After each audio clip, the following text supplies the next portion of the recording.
आज हम बोर परियोजना और इलेक्ट्रॉनों का वितरण देखेंगे।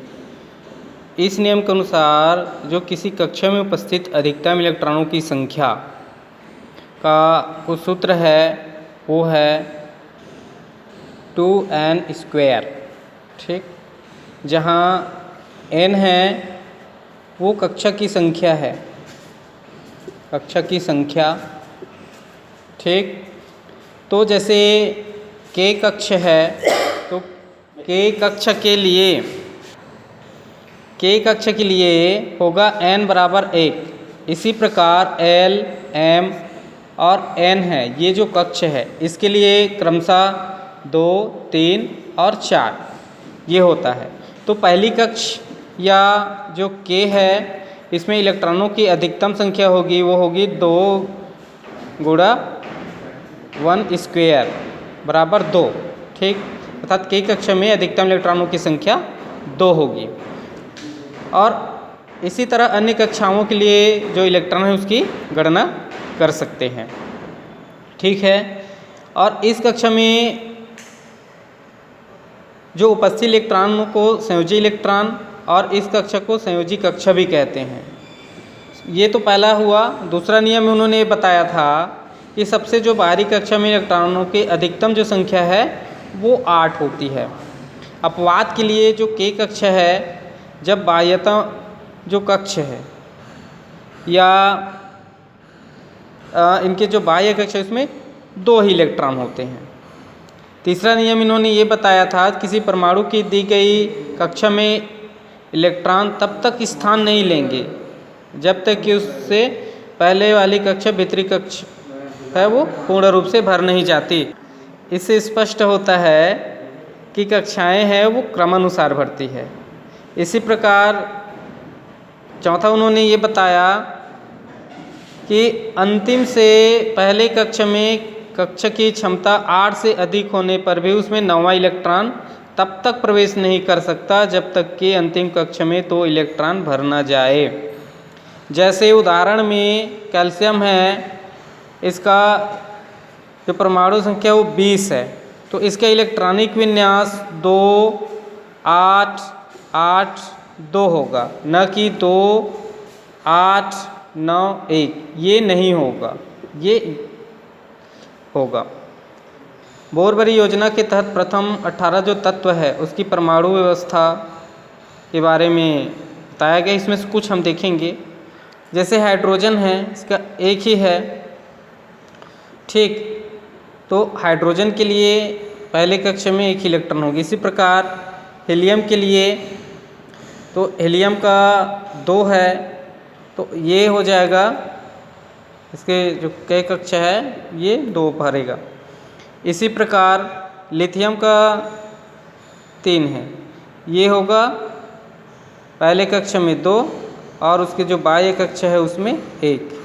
ठीक, यानी इसका लिथियम का इलेक्ट्रॉनिक विन्यास देखेंगे तो ये हो जाएगा 2, 1।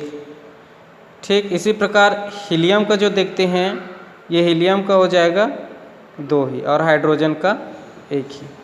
ऐसे ही जैसे सोडियम का भी देखते हैं, इसका 11 है, तो ये होगा 2, 8, 1, यानी पहले कक्षा में 2, दूसरे कक्षा में 1, 2, 3, 4, 5, 6, 7, 8 और इसका बाह्य जो कक्षा है उसमें 1 होगा। ठीक, तो ऐसे ही अन्य जो तत्व है उसमें ये बढ़ता जाएगा। ठीक है, इसके बाद देखेंगे परमाणु संख्या और द्रव्यमान संख्या। परमाणु संख्या और द्रव्यमान संख्या यानी atomic number and mass number. तो गोल्डस्टीन द्वारा जो 1886 में किनाल किरणों की खोज हुई, ये किरण धनावेशित थी। उनके द्वारा दूसरे और जो परमाणु कण है वो प्रोटॉन की खोज हुई। प्रोटॉन पर धनावेश होता है। ठीक, और प्रोटॉन का आवेश इलेक्ट्रॉन के आवेश के बराबर किंतु विपरीत भी होते हैं। और 1932 है, इसमें जे चैडविक ने एक और अपरमाणु कण न्यूट्रॉन खोज निकाला जिसका द्रव्यमान प्रोटॉन के बराबर था और उस पर कोई आवेश नहीं, यानी वो अनावेशित था। यह कण हाइड्रोजन को छोड़कर सभी जो परमाणुओं के नाभिक में पाया जाता था। परमाणु के अपरमाणु कणों के अध्ययन के बाद यह निष्कर्ष निकलता है कि परमाणु में इलेक्ट्रॉन, प्रोटॉन और न्यूट्रॉन ही होते हैं। प्रोटॉन और न्यूट्रॉन परमाणु के नाभिक में होते हैं और जो इलेक्ट्रॉन है नाभिक के बाहर कक्ष में होते हैं।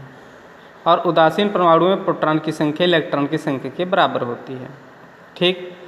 और परमाणु में जो उपस्थित कुल प्रोटॉन की संख्या है वो परमाणु, या ऐसा कहें परमाणु में उपस्थित कुल प्रोटॉन की संख्या को परमाणु संख्या भी कहते हैं। इसे Z द्वारा प्रदर्शित किया जाता है। इसी प्रकार व्यवहारिक रूप से जो परमाणु का द्रव्यमान है वो परमाणु के नाभिक में उपस्थित प्रोटॉन न्यूट्रॉन के योग के आधार पर ज्ञात किया जाता है, जिसे द्रव्यमान कहते हैं। द्रव्यमान संख्या को नापने की इकाई है जिसे U से प्रदर्शित करते हैं। इसको यूनिफाइड मास है ये। और नाभिक में उपस्थित अपरमाणु कण प्रोटॉन और न्यूट्रॉन को न्यूक्लियन कहते हैं। ठीक है। सामान्यतः जो इलेक्ट्रॉन है उसको E, प्रोटॉन को P+ और न्यूट्रॉन को N द्वारा दर्शाया जाता है। किसी परमाणु को दर्शाने के लिए परमाणु संख्या, द्रव्यमान संख्या और तत्व की प्रतीक को ऐसे लिख सकते हैं। जैसे ये तत्व है, ये यहाँ द्रव्यमान और ये परमाणु संख्या है। ठीक। ये द्रव्यमान संख्या, परमाणु संख्या और ये तत्व है उसका प्रतीक। तो जैसे हम यहाँ कार्बन के ही देखते हैं। कार्बन, और कार्बन का जो परमाणु है उसके लिए जैसे ये 6 है और ये 12 द्रव्यमान संख्या। इसी प्रकार दूसरा देखेंगे, सोडियम का ही देखते हैं। Na, ये इसके 11 और ये द्रव्यमान 23, ये उसका परमाणु संख्या। ठीक। तो ऐसे प्रदर्शित करते हैं। समस्थानिक परमाणु भार और समभारिक। समस्थानिक परमाणु भार और समभारिक, ये कार्बन, जैसे कार्बन तत्व के बारे में देखा गया है कि कार्बन के कुछ परमाणु का द्रव्यमान 12 और कुछ का 14 है। ऐसे कैसे होता है? वास्तव में कार्बन 12 और कार्बन 14 में न्यूट्रॉनों की संख्या अलग अलग होती है। जहाँ कार्बन 12 में न्यूट्रॉन की संख्या 6 और कार्बन 14 में न्यूट्रॉन की संख्या 8। तो प्रकृति में ऐसे कई तत्व पाए जाते हैं जिनकी परमाणु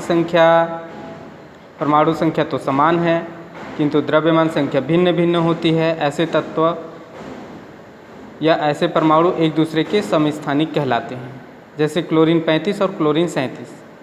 इस तरह हम यह कह सकते हैं कि क्लोरीन परमाणु के 2 समस्थानिक होते हैं। समस्थानिकों जो है हमारे जीवन में कई उपयोग हैं, जैसे कैंसर के उपचार में कोबाल्ट, घेंघा रोग के निदान में आयोडीन, कोई समस्थानिक परमाणु भट्टी ईंधन के रूप में यूरेनियम के समस्थानिक का उपयोग ये किया जाता है। ठीक है।